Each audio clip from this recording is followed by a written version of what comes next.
ইতিহাসের এই দিনে কি ঘটেছিল সেদিন? দর্শক, আপনাদের নিয়ে যাব ঠিক সেই মুহূর্তে।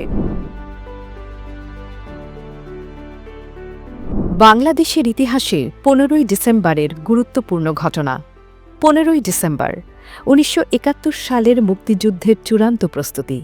বিজয়ের দ্বারপ্রান্তে দাঁড়িয়ে মুক্তিযোদ্ধারা চূড়ান্ত আক্রমণের জন্য প্রস্তুত হচ্ছিলেন। 15 ডিসেম্বর 1952 সালের ভাষা আন্দোলনের প্রস্তুতি। ভাষার দাবিতে আন্দোলন তীব্রতর হচ্ছিল, যা পরবর্তীতে ফেব্রুয়ারিতে রূপ নেয়। আন্তর্জাতিকভাবে 15ই ডিসেম্বরের গুরুত্বপূর্ণ ঘটনা। 15 ডিসেম্বর 1970 সালে সোভিয়েত ভেনাস 7 অভিযান।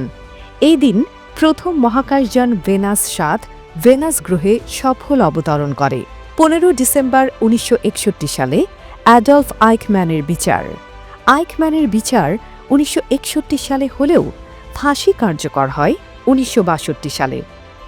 15 ডিসেম্বর 2013 সালে দক্ষিণ সুদানের গৃহযুদ্ধের সূচনা।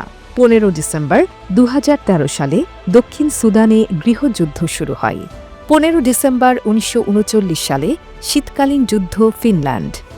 শীতকালীন যুদ্ধ 1939 সালে শুরু হয়, তবে 15 ডিসেম্বর নির্দিষ্ট কোনো ঘটনা নয়। 15 ডিসেম্বর 1987 সালে রোমানিয়ায় বিপ্লবের সূচনা। 15 ডিসেম্বর তিমিসোয়ারাতে বিপ্লবের শুরু, যা চাউসেস্কুর পতনের দিকে এগিয়ে যায়। 15 ডিসেম্বর 2010 সালে আরব বসন্তের সূচনা। 2010 সালের ডিসেম্বর মাসে আরব বসন্তের শুরু, যা মধ্যপ্রাচ্যে ব্যাপক প্রভাব ফেলে। 15 ডিসেম্বর 1978 সালে মার্কিন যুক্তরাষ্ট্রে বিশ্বের প্রথম আইভিএফ শিশুর জন্ম ঘোষণা। লুইস ব্রাউন নামে প্রথম টেস্ট টিউব বেবির খবর প্রকাশ পায়। 15 ডিসেম্বর 1997 সালে জাপানে এনিমে পোকেমন সম্প্রচার বন্ধ। একটি পর্ব প্রচারের পর শিশুদের মধ্যে স্বাস্থ্য সমস্যা দেখা দিলে সাময়িকভাবে বন্ধ করা হয়।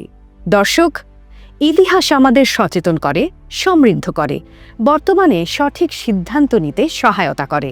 আসুন নিয়মিত ইতিহাস জানি আর সঠিক ইতিহাস জানতে আস্থা রাখুন এবি নিউজে। ধন্যবাদ।